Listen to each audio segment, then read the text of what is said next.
우리가 오늘 읽은 본문의 말씀 중심으로 그때의 이스라엘의 왕이 없으므로 라는 제목으로 우리 말씀의 은혜를 함께 나누기 원합니다. 이스라엘 백성들은 베냐민 지파를 응징했지요. 베냐민의 죄를 용납할 수 없다. 그래서 베냐민 지파를 응징했는데 성경 보면 응징한 정도가 아니라 거의 학살을 감행했습니다. 학살을 마친 뒤에 이들은 큰 딜레마에 빠지게 됩니다. 왜냐하면 자기들이 한 짓 때문에 이스라엘 12지파 중에 한 지파가 세상에서 완전히 사라지게 됐던 것입니다. 6절 말씀을 우리 같이 한번 읽도록 하겠습니다. 시작. 이스라엘 자손이 그들의 형제 베냐민을 위하여 뉘우쳐 이르되 오늘 이스라엘 중에 한 지파가 끊어졌도다. 그들은 도저히 일치가 될 수 없는 두 가지 목표를 가지고 있었습니다. 하나는 뭐냐? 이스라엘의 죄를 제거해야 된다. 이스라엘이 하나님 백성의 공동체인데 이런 죄를 용납하면 안 된다. 그래서 죄를 지은 베냐민 지파 끝까지 철저하게 응징해야 된다. 틀린 말은 아니죠. 자, 이런 목표가 있었어요. 그리고 또 하나는 뭐냐? 이스라엘 12지파는 하나님께서 주신 공동체다. 한 지파도 끊어져서는 안 된다. 어떤 일이 있어도 이 12지파는 하나님 앞에 존속시켜야 한다. 맞는 말이죠. 이것도 이스라엘 백성들이 감당해야죠. 그런데 이 두 가지가 부딪힌 겁니다. 지금 그들이 이 두 가지가 부딪히면서 딜레마에 빠진 것입니다. 그러면서 자기들이 깨닫게 됩니다. 베냐민과 전쟁을 하면서 자기들이 행했던 그 맹세들이 얼마나 성급한 맹세였고 즉흥적인 맹세였고 감정적인 맹세였는가, 이걸 깨닫게 된 겁니다. 차라리 도망친 그 베냐민의 600명 용사들 끝까지 쫓아가서 다 죽이지 않은 것이 천만다행일 정도였습니다. 자, 오늘 첫 번째로 베냐민을 향한 이스라엘의 고민이 시작이 됩니다. 전쟁이 끝난 뒤에 이스라엘 12지파의 지도자들은 고민을 하기 시작합니다. 어떻게든 베냐민 지파가 사라지지 않도록 대책을 세워야 된다. 여기에 이들이 뜻을 모은 것입니다. 근데 문제는 이 베냐민 지파는 지금 용사 600명 딱 남아있고 여성도 없고 아이들도 없고 아무도 없어요. 다 죽었습니다. 지파 내에서는 도저히 가정을 이룰 수 없게 된 것입니다. 왜 이렇게 됐습니까? 자기들이 맹세한 것 때문에. 자기들이 맹세한 것 때문에 이렇게 된 거예요. 해결할 수도 없어요. 왜 그렇습니까? 자기들이 맹세한 것 때문에 해결도 못하는 거예요. 무슨 맹세했습니까? 베냐민 지파에게는 딸을 주지 않기로 맹세를 한 거예요. 21장 1절 말씀을 우리 같이 한번 읽겠습니다. 시작. 이스라엘 사람들이 미스바에 맹세하여 이르기를 우리 중에 누구든지 딸을 베냐민 사람에게 아내로 주지 아니하리라 하였더라. 이 맹세 때문에 이제 베냐민 지파에게는 어느 지파에서도 자신들의 딸을 줄 수가 없었던 것입니다. 자, 이 문제를 풀어야 됩니다. 이거 어떻게 풀 거냐? 이들이 고민 끝에 자기들이 했던 또 다른 맹세를 끄집어냅니다. 이걸 생각해낸 거예요. 그게 무슨 맹세냐? 베냐민을 치는 전쟁을 하면서 이 전쟁에 참여하지 않은 이스라엘 지파는 어떤 지파든지 우리가 반드시 죽여버린다. 그들도 역시 우리의 적이다. 이런 맹세를 했던 겁니다. 21장 5절 말씀을 우리 같이 읽겠습니다. 시작. 이스라엘 자손이 이르되 이스라엘 온 지파 중에 총회와 함께하여 여호와 앞에 올라오지 아니한 자가 누구냐 하니 이는 그들이 크게 맹세하기를 미스바에 와서 여호와 앞에 이르지 아니하는 자는 반드시 죽일 것이라 하였음이라. 확인해 보니까 누가 안 왔느냐? 요단강 동편 사람들이 안 온 거예요. 요단강 동편에 이 야베스 길르앗 사람들이 오지 않았던 겁니다. 이스라엘 백성들은 이 맹세를 근거로 해가지고 길르앗을 칠 명분을 삼았던 것이죠.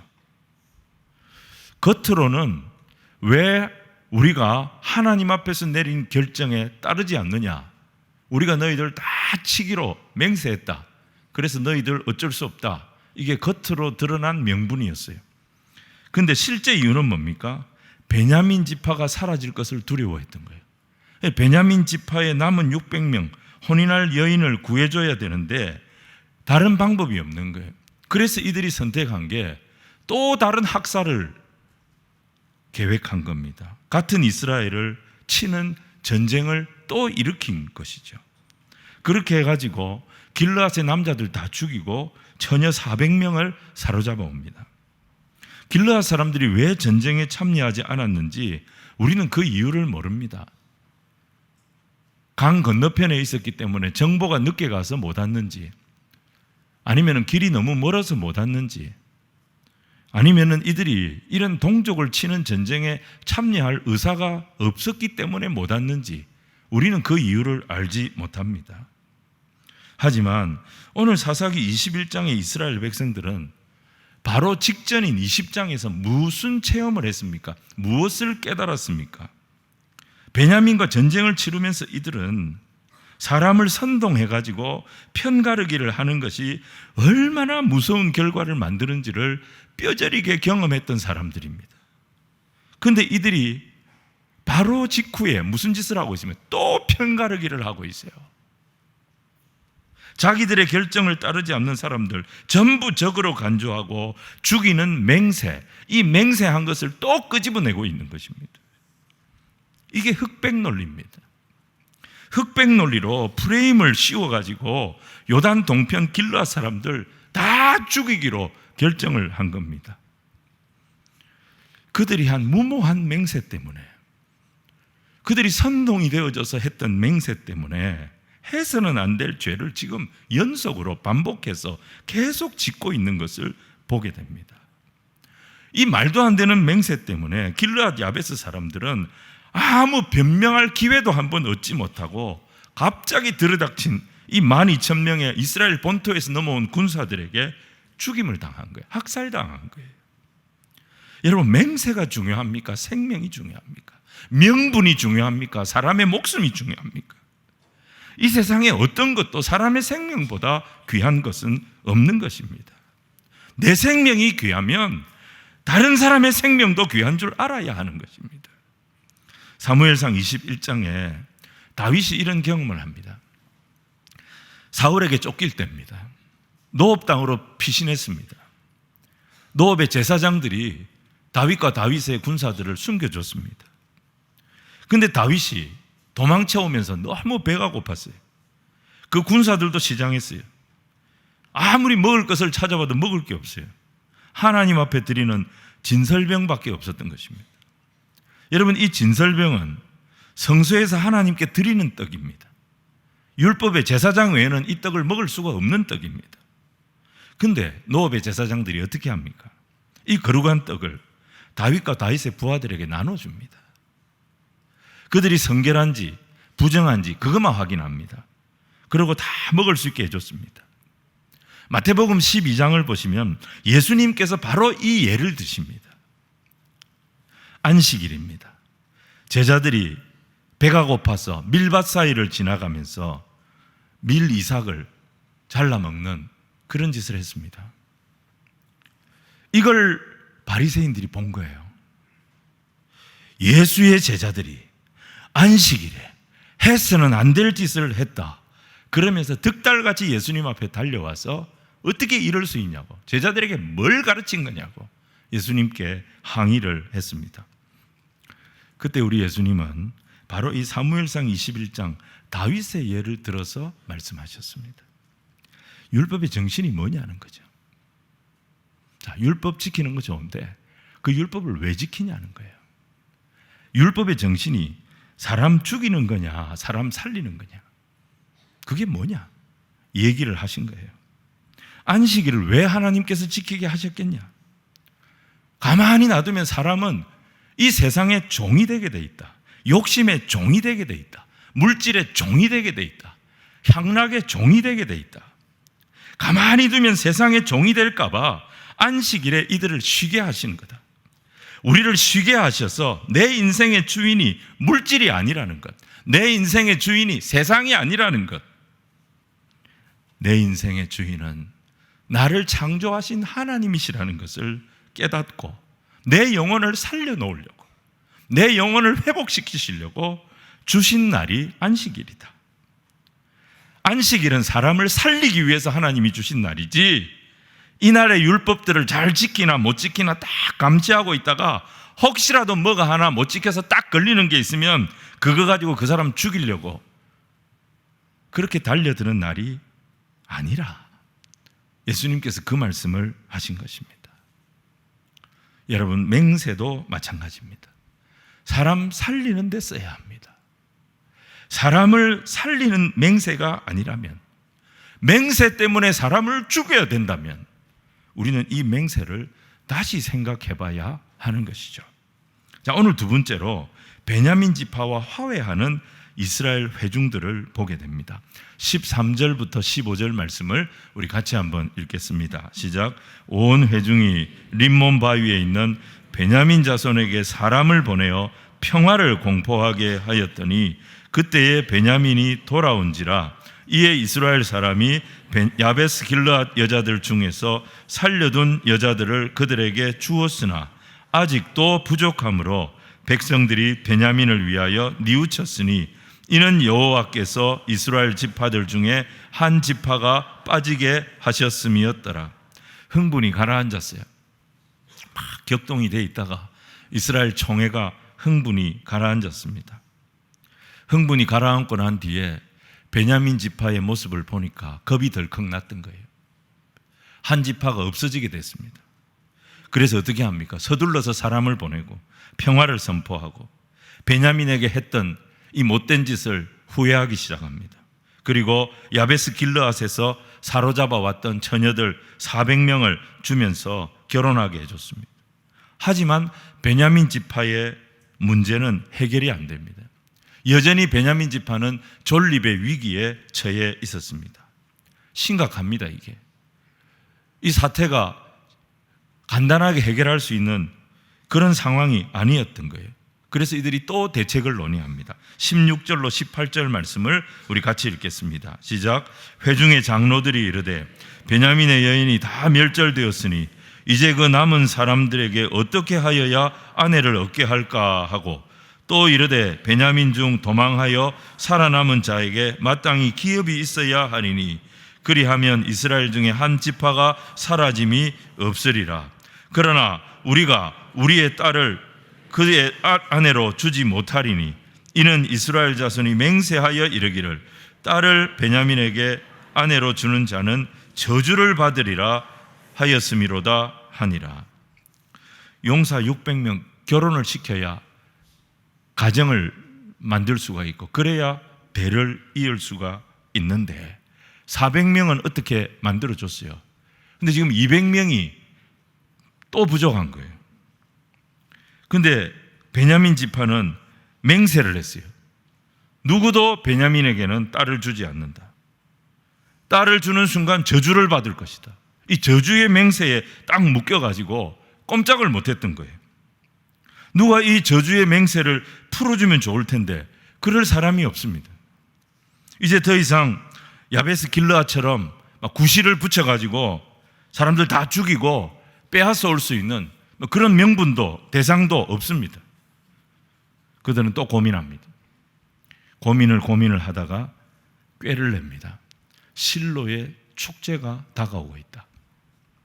여러분, 실로가 어떤 곳입니까? 베델과 세겜 사이에 있는 이 실로에는 성막이 있었습니다. 여호와의 절기가 되면 이 실로의 처녀들이 나와가지고 포도원에서 춤을 추고 축제를 벌리는 그런 풍습이 있었습니다. 거기에 베냐민 사람들에게 숨어서 들어가라 그런 겁니다. 숨어서 들어가서 여자들을 납치해 오라는 것입니다. 그래서 네 아내를 삼으라는 것입니다. 너무 황당하고 무례한 그런 생각을 한 겁니다. 실제로 베냐민 사람들은 이 방법으로 실로의 처녀들을 납치해 옵니다. 그래서 자기 아내로 삼고 자신들의 대를 이었던 것입니다. 좀 길지만 19절로 23절까지의 말씀을 우리 같이 읽겠습니다. 시작. 또 이르되 보라 베델 북쪽 르보나 남쪽 베델에서 세겜으로 올라가는 큰 길 동쪽 실로에 매년 여호와의 명절이 있도다 하고 베냐민 자손에게 명령하여 이르되 가서 포도원에 숨어 보다가 실로의 여자들이 춤을 추러 나오거든 너희는 포도원에서 나와서 실로의 딸 중에서 각각 하나를 붙들어 가지고 자기의 아내로 삼아 베냐민 땅으로 돌아가라. 만일 그의 아버지나 형제가 와서 우리에게 시비하면 우리가 그에게 말하기를 청하건대 너희는 우리에게 은혜를 베풀어 그들을 우리에게 줄지니라. 이는 우리가 전쟁할 때에 각 사람을 위하여 그의 아내를 얻어주지 못하였고 너희가 자의로 그들에게 준 것이 아니니 너희에게 죄가 없을 것임이라 하겠노라 하매 베냐민 자손이 그같이 행하여 춤추는 여자들 중에서 자기들의 숫자대로 붙들어 아내로 삼아 자기 기업에 돌아가서 성읍들을 건축하고 거기에 거주하였더라. 아멘. 춤추러 이런 데 함부로 가면 안 됩니다. 근데 이들은 사실 여호와의 절기를 지키러 아무 생각 없이 갔던 처녀들이었습니다. 근데 이스라엘 백성들이, 이스라엘 총회의 지도자들이 무슨 명령을 내렸냐면 베냐민 지파 용사들, 실로의 처녀들이 춤을 추며 잔치하고 있을 때 거기에 몰래 들어가 가지고 네 마음에 드는 처녀들 하나씩 전부 다 납치해 오라는 것입니다. 이렇게 해가지고 자기들이 한 맹세, 자의로 우리의 딸들을 주지 않는다. 이 맹세는 지켰고 베냐민의 남은 200명이 가정을 이룰 수 있도록 문제를 해결했던 것입니다. 하지만 여러분 보십시오. 문제는 해결됐죠. 근데 그 과정이 어떻습니까? 자신들이 흥분해서 성급하게 한 맹세 때문에 베냐민 사람들이 다 죽었습니다. 야베스 길르앗 사람들까지 다 죽였습니다. 그 딸들을 다 빼앗아 왔습니다. 또 여호와의 절기에 참여해서 아무것도 모르고 이 잔치를 즐기고 있던 실로의 처녀들 납치해 오도록 했습니다. 여러분, 이 모든 악행의 원인이 뭡니까? 이스라엘 공동체가 흥분해 가지고 선동이 돼 가지고 성급하게 행했던 맹세 때문이었던 거예요. 참 말이 무서운 거예요. 그래서 자, 오늘 세 번째, 이 맹세의 의미와 교훈입니다. 이스라엘은 베냐민 지파를 응징하는 과정에서 연거푸 3번의 맹세를 했습니다. 결국 이 3번의 맹세가 그들의 발목을 잡았습니다. 첫 번째 맹세가 뭐였죠? 베냐민 지파를 응징하기 전에는 아무도 자기 집으로 돌아가지 않겠다, 이런 맹세를 했어요. 20장 8절입니다. 두 번째 맹세는 뭐였죠? 베냐민 지파에겐 절대 딸을 주지 않겠다는 맹세, 21장 1절이었습니다. 세 번째 맹세는 뭐였죠? 이번 전쟁에 동참하지 않은 자들은 전부 우리의 적이니 다 죽일 거다, 이 맹세를 했습니다. 21장 5절입니다. 물론 베냐민 지파의 불량배들이 죄를 지었고 총회가 이들의 죄를 묻겠다고 결정한 것은 정당한 결정입니다. 그런데 여러분, 이 과정에서 베냐민이 이걸 받아들이지 못했어요. 그래서 이 결정에 불복을 했어요. 그러면서 여러 가지 불협화음이 생겼습니다. 그 과정 속에 이들이 흥분한 거예요. 그 과정 속에 이들이 분노한 거예요. 그래서 이들이 무슨 짓을 합니까?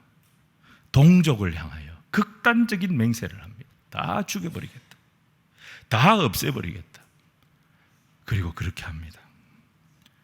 너무 충동적이고 너무 감정적인 맹세였고 행동이었던 것입니다. 여러분, 첫 번째 맹세 때문에 베냐민 지파 사람들은 전부 다 죽었습니다. 아무런 이 범죄 행위, 불량배들의 범죄 행위와 아무 상관도 없는 여자와 어린 아이들까지 다 죽였습니다. 겉으로는 뭡니까? 하나님 앞에서 한 맹세를 지킨다, 이게 명목이었지만 속셈은 뭐죠?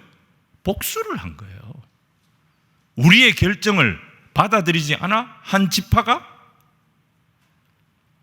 가만두지 않겠다, 복수를 한 거예요. 복수를 위해서 같은 하나님의 백성들끼리 해서는 안 될 말을 하고 학살을 한 겁니다. 그 직후에 이스라엘은 21장 2절 3절 보면 대성통곡하죠. 근데 이게 회개가 아니에요. 이들이 겁이 났던 거예요. 그래서 자기들이 한 짓을 놓고 후회를 하고 있는 거예요. 한 지파가 사라진다, 12지파는 하나님이 주셨는데 그 중에 한 지파를 우리가 분노해가지고 지금 없애버리게 됐다. 이게 두려웠던 거예요. 하지만 그들은 그 후회가 오래가지 않습니다. 두 번째 맹세, 딸들을 베냐민 지파에게 줄 수 없다. 이 맹세에 딱 막혀가지고 베냐민을 살리지 못하면 그것도 자기에게 화가 될 것 같으니까 이 베냐민을 살릴 방법은 없고 어떻게 합니까? 길르앗 야베스 사람들을 학살한 거예요.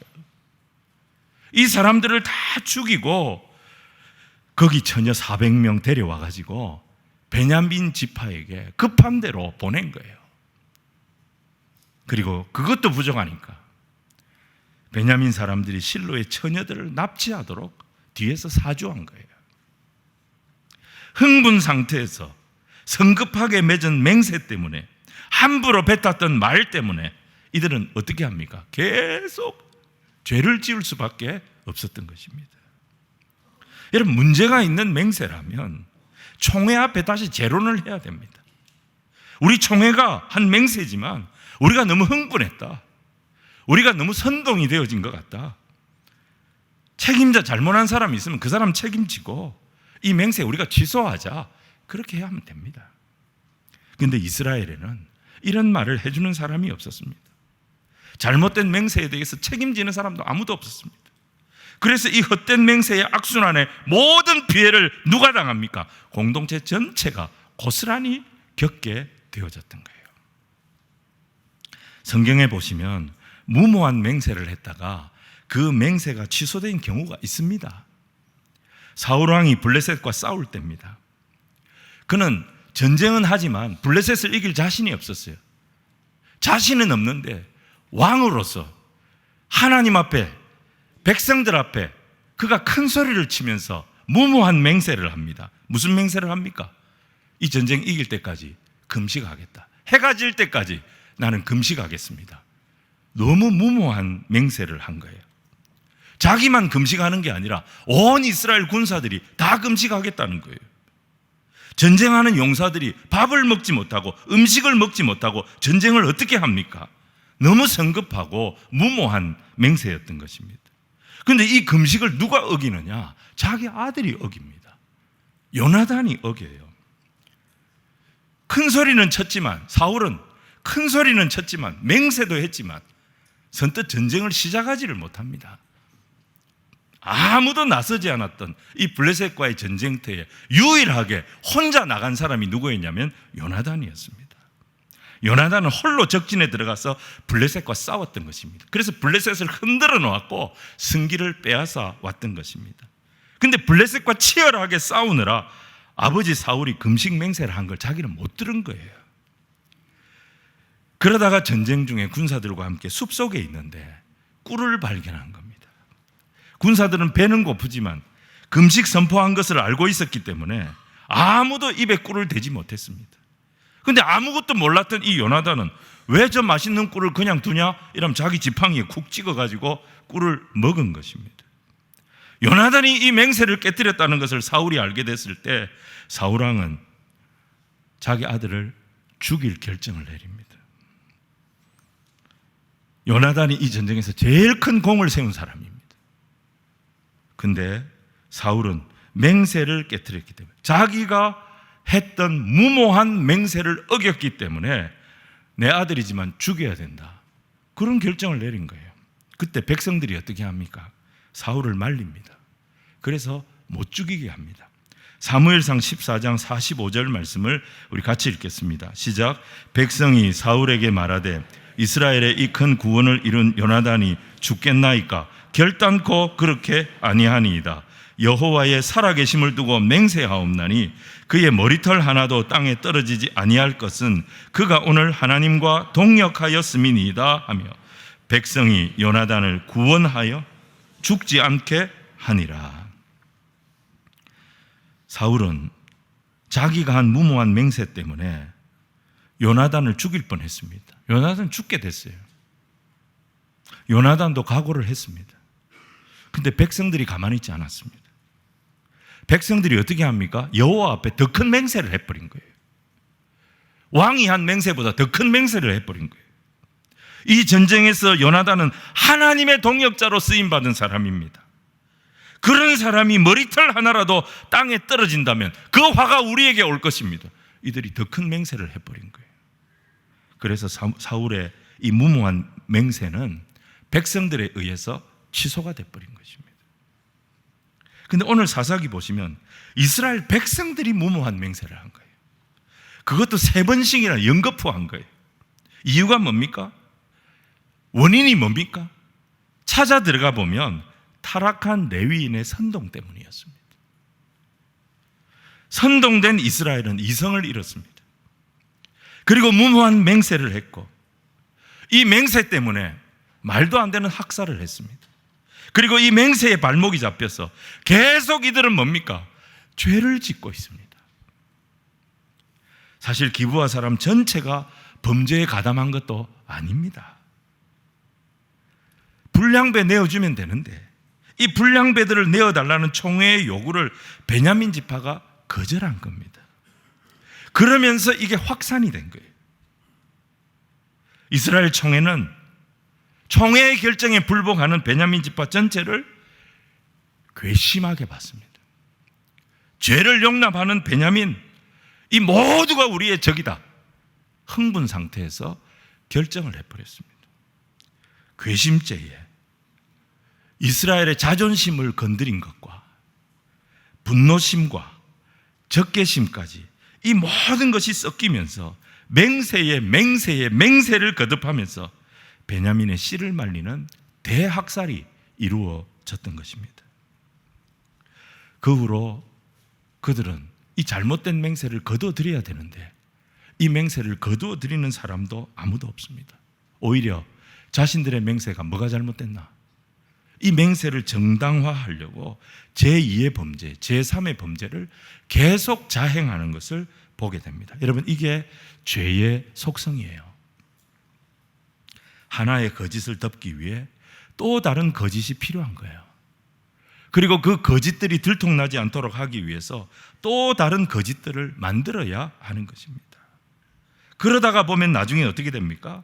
도저히 자기 힘으로 수습이 불가능한 단계까지 가게 되는 것입니다. 여러분, 오늘은 사사기 마지막 시간입니다. 31번째 설교가 마무리되는 시간입니다. 사사기의 기자는 사사기 21장 25절 가장 마지막 절에서 아주 중요한 말을 합니다.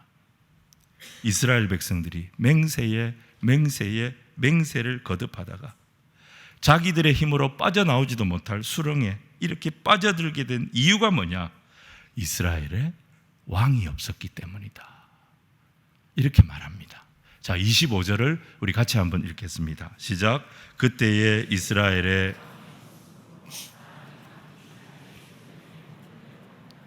사사기가 이렇게 끝이 납니다, 여러분. 아무 해결이 안 됩니다. 그냥 계속 죄의 악순환, 이 잘못된 사슬의 악순환, 이걸 끊지 못하고 계속 수렁에 빠지는 이스라엘. 여기서 사사기가 끝이 나는 거예요. 사사기 기자의 안타까운 마음이 뭡니까? 이 현실을 보면서 안타까운 마음이 뭐예요? 이스라엘에 권위 있는 왕이 있었더라면 나라가 이렇게 되지는 않을 텐데, 권위 있는 왕이 있었더라면 이 맹세를 얼마든지 취소하고 이 맹세를 얼마든지 정리할 수 있었을 텐데, 아무리 많은 사람들이 맹세했다 하더라도 진정한 권세를 가진 왕이 나타나서 취소! 어떻게 그걸 제대로 된 맹세라고 할 수 있어? 취소해!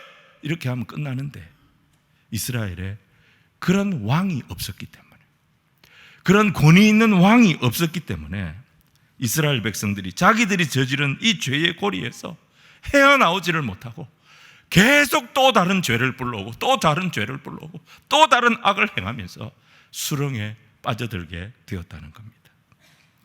여러분, 우리가 살아가는 인생에도 운명처럼 우리를 따라다니는 것들이 있습니다. 한번 사업에 실패하면 신용불량자라는 꼬리표가 딱 붙어가지고 재기가 쉽지가 않습니다.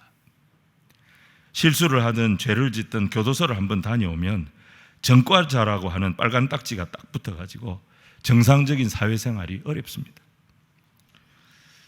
여러분, 어떤 분은요, 자기 어머니가 자기 낳다가 돌아가신 분이 있어요. 자기 어머니 얼굴을 본 적이 없어요. 어머니 사랑도 받은 적이 없어요. 근데 그것보다 더 안타까운 게 뭐냐? 자기 생일날이 자기 엄마의 기일입니다. 생일이지만 축하해 주는 사람이 없어요. 생일인데 기뻐할 수가 없어요. 주변의 사람들이 뭐라냐, 친척들이 뭐라냐, 네 엄마가 네 낳다가 죽었다. 네 때문에 내 엄마가 죽었다. 그 죄책감 아닌 죄책감 때문에 평생을 죄인의 꼬리표를 달고 살아가는 그런 사람들이 있습니다. 사랑하는 여러분, 왜 우리에게 오늘 그리스도 예수가 필요한 겁니까? 그리스도는 한평생 나를 따라다니는 이 잘못된 운명의 고리들, 한평생 나를 따라다니는 이 맹세와 더러운 저주들, 내 힘으로 해결할 수 없는 과거의 실수, 과거의 잘못, 과거의 죄악들, 이 모든 것을 한 몸에 짊어지시고 십자가에 올라가셔서 하나님 앞에 단 한 번의 제물이 되셨어요. 이 모든 문제를 해결하신 하나님의 아들이시요 우리의 왕이십니다. 그리스도께서 무슨 말씀을 하십니까? 너희의 고통은 지나간 세월로 충분하다는 것입니다. 베드로 사도는 베드로전서 4장 3절에 이렇게 말했습니다. 너희가 음란과 정욕과 술취함과 방탕과 향락과 무법한 우상숭배를 하여 이방인의 뜻을 따라 행한 것은 지나간 때로 족하니라. 사도 바울은 고린도후서 5장 17절에서 당당하게 선포합니다. 그런즉 누구든지 그리스도 안에 있으면, 그리스도 예수 안에 있으면 너는 새로운 피조물이 된 것이다. 이전 것은 지나갔으니, 이전 것은 지나갔으니 너희를 누르고 있던, 너희를 괴롭히던, 너희의 상처가 되었던, 너희의 죄악이 되었던 그 모든 것들은 지나갔으니 보라, 새 것이 되었도다. 사랑하는 성도 여러분, 그리스도가 우리의 왕이심을 믿으시기를 바랍니다. 그분은 오늘 우리를 새롭게 하시는 분입니다. 지금까지 마음고생하고 사람들에게 눈총받고 스스로 자유하지 못하고 자기 스스로를 계속 괴롭혔던 모든 것들 지나간 것으로 충분하다고 하십니다. 너희의 모든 과거를 내 앞에서 끝장내라. 이제 다시 시작하자. 내가 너의 왕이다. 이제부터 네 인생은 내가 책임진다. 이 예수님께로 오면 되는 거예요. 이 예수님께로 돌아오는 것이 우리가 살 길인 거예요. 내가 잘못되었다는 것을 깨닫는 순간, 내가 가는 길이 문제가 있다는 것을 깨닫는 순간 우리가 어떻게 하면 됩니까? 빈손 들고 앞에 와 십자가를 붙들매 의가 없는 자라도 도와주심 바라고 생명샘에 가오니 마음을 씻어 주소서. 사랑하는 여러분, 십자가 앞에서, 생명샘 앞에서 나를 완전히 새롭게 하시는 나의 주, 나의 왕을 우리는 만나게 되는 것입니다. 마귀 사탄이 하는 짓이 뭐예요? 하나의 잘못을 해결하기 위해 또 다른 잘못을 저지르도록 계속 우리를 부추기는 것을 합니다. 그래서 마지막 순간까지 계속 몰고 가가지고 끝에 가서 무슨 소리 합니까? 이제 너는 끝이야. 네가 선택할 수 있는 거 아무것도 없어. 너는 끝이야. 우리를 절망에 빠뜨리고 사망에 빠뜨리는 것입니다. 여러분, 오늘 많은 사람들이 자기 자존심 때문에, 자기 체면 때문에 이 악의 사슬에 매인 채로 살아가고 있습니다. 그러나 왕 대신 그리스도 예수 안에 있는 우리는 과거를 다시 들출 필요가 없습니다. 내가 실수한 거 있다면, 내가 잘못한 거 있다면 그만큼 책임지고 비난받으면 그것으로 끝입니다. 왕이 지나갔다고 하시는데 우리가 재론할 이유가 없는 거예요. 왕이 지나갔다고 하면 그것은 지나간 것인 줄로 믿으면 되는 것입니다. 우리가 마지막 순간까지 사탄이 하는 말에 계속 우리가 당할 이유가 없는 것입니다. 여러분, 이것이 오늘 우리에게 왕이신 그리스도가 필요한 이유입니다. 오늘 그리스도께서는 우리 모두의 왕이 되시기를 원하십니다. 우리의 문제와 우리의 상처를 다 담당하시고 우리 안에 내주하셔서 새로운 인생을 살게 하시는, 우리를 새롭게 다스리시는 우리의 왕이 되시기를 원하시는 거예요. 사사기는 마지막까지 우리에게 그 도전을 합니다. 사랑하는 여러분이여, 우리 인생을 새로운 피조물로 만드신 그리스도께서 당신의 왕이 되게 하십시오. 왕이신 그리스도를 높이십시오. 그리고 그 왕의 말씀에 순종하십시오. 그분이 우리를 가장 선한 길로 인도하여 주실 줄로 믿습니다. 사랑하는 여러분, 이 주님을 내 왕으로 오늘도 내 마음에 모시고, 이 주님을 찬송하며, 이 주님의 법을 기뻐하며, 주님의 뜻에 순종하며, 내가 있는 곳에 오늘도 예배를 심고, 내가 있는 곳에 오늘도 기도를 심고, 내가 있는 곳에 세상과 하나님의 나라를 연결시키는 축복의 통로, 나의 왕 앞에 나를 드리는 삶 살아내기를 소원합니다. 이런 믿음의 결단이 있는 성도의 삶에 역사하셔서 모든 것이 합력하여 선을 이루는 하나님의 뜻이 이루어지도록 인도해 주실 줄로 믿습니다.